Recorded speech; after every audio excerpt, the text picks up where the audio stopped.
بسم الله الرحمن الرحيم waxaan ku hadlayaa afkayga oo ah anigoo caafimaad qabo miyir qaba anigoo ah chief caaqil aabi xasan cabdi caaqil yare hablihii dadku hadal hayay la iska warwareysanayeen ninba wuxuu ka sheegaba saldhiga qudhac dheer ay isku dhaceen hablihii way wanaagsan yihiin haddii aan la idmaayo aniguna waxaan ahay labada hablood midna abtibaan ahay midna waa walaashooda waa isdhaleen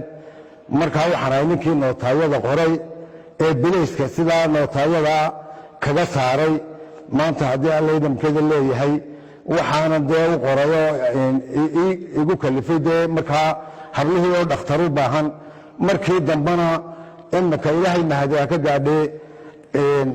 taliyaha ciidanka ayaa dhammeeyey oo si odaynimo leh oo sharaf leh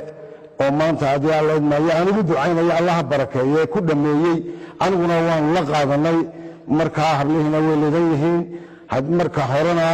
dee isku dhacun baa jiraye wax heerkaa gaabsiisani maguu jirin markaa dadku wuxuu dhoodhooliye iyo wuxuu maanta haddii aan la idmaayo korkordhiyo ayuu malaha badankiisa u baahan yahay hawshaa ninkii ku maqnaayo way soo afkooday wax la wadwadaa ma jiraan ummaddana waan salaamayaa Soomaaliland